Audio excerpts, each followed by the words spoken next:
Hello guys, স্বাগত Bengali home কিচেনে। আজকে আমি শেখাবো রসমালাই রেসিপি। এটা বেঙ্গলি একদম সুইট ডিশ। এটা ভীষণ টেস্টি একটা, আর এটা তো আমাদের দোকানে কিনে খাই, বাড়িতেও বানানো কিন্তু খুব সহজ। আজকে আমি যে রসগোল্লাটা বানিয়েছি এর জন্য অবশ্যই কড়াই সেদ্ধ করেছি। আপনারা দেখে নেবেন রসগোল্লাটা কড়াই কি করে বানিয়েছি। তো চলুন শিখিয়ে দিই রসমালাই রেসিপিটা।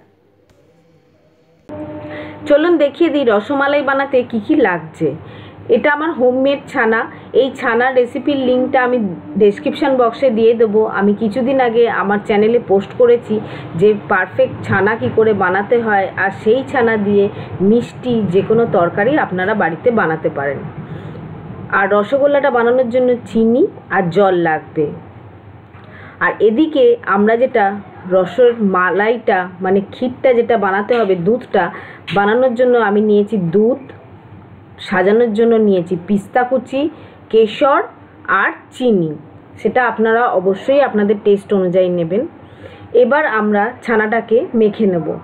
আজকে আমি কিন্তু এই যে ছানাটা মাখবো সেটা কিন্তু সম্পূর্ণ হাতে।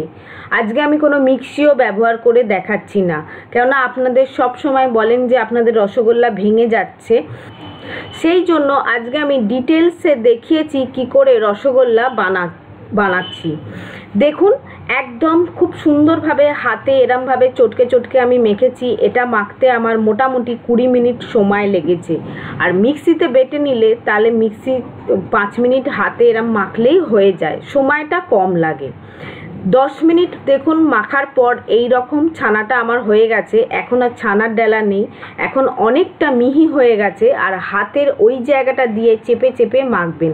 ছানাটা যখন মাখা হয়ে গেছে বুঝবেন, তখন দেখবেন এরকম থালায় যে চেপে দিচ্ছেন দেখবেন নিজের থেকে উঠে আসছে, তখন আর থালায় লেগে যাচ্ছে না।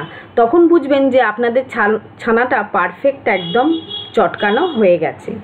আমারও ছানাটা চটকানো হয়ে গেছে। এবার আমি এর থেকে একদম ছোট ছোট সাইজের লেচি কেটে নেব, কারণ রসমালাই বানানোর জন্য অবশ্যই আমাদের খুব ছোট ছোট রসগোল্লার দরকার হয়।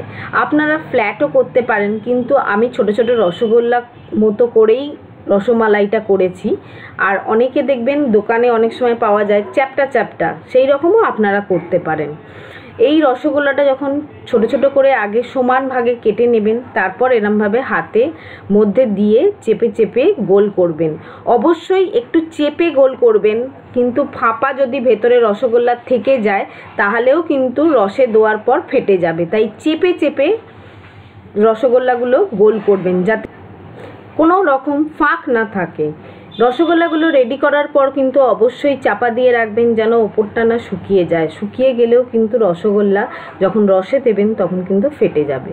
আমার সব রসগোল্লাগুলো খুব সুন্দরভাবে রেডি হয়ে গেছে। দেখুন, মোটামুটি একই সাইজের করার চেষ্টা করেছি।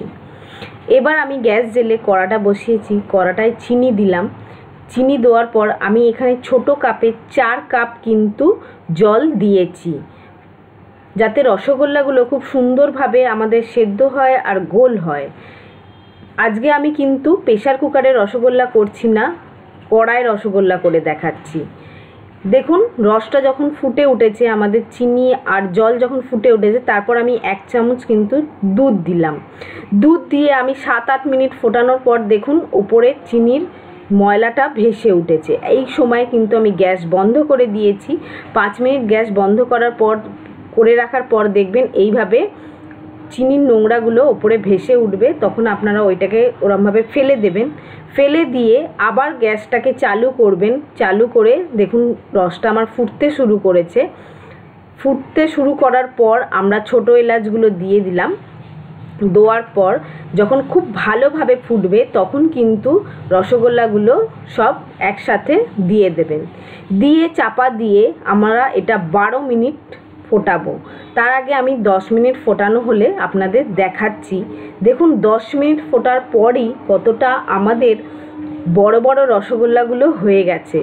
আর অবশ্যই কিন্তু রসগোল্লা হাই ফ্লেমে আপনারা বয়েলড করবেন, কখনোই যেন গ্যাস কমাবেন না, তাহলেও কিন্তু রসগোল্লা ফেটে যেতে পারে। 10 মিনিট হয়েছে, এখনও আমার রসগোল্লাগুলো হয়নি। আবার চাপা দিয়ে আমি কিছুক্ষণ ফোটাচ্ছি। ততক্ষণে আমি দুধটা ঘন করতে বসিয়ে দিয়েছি। আর কেশরগুলো আমি দিয়ে দিলাম যাতে দুধে একটা সুন্দর গন্ধ হয় আর সুন্দর একটা হলুদ কালারও হয়। আমি কোনো আর্টিফিশিয়াল কালার এখানে ইউজ করিনি, আপনারা চাইলে করতে পারেন।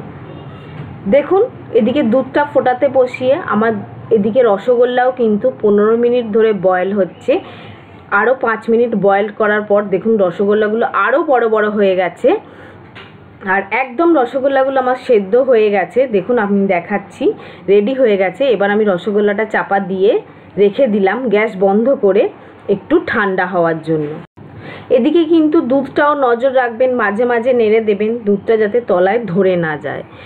দেখুন 1 ঘন্টা বাদে রসগোল্লাটা আমার অনেকটা ঠান্ডা হয়ে গেছে। এবার আমি এগুলোকে রস থেকে তুলে একটা ছাঁকনিতে রেখে দেব।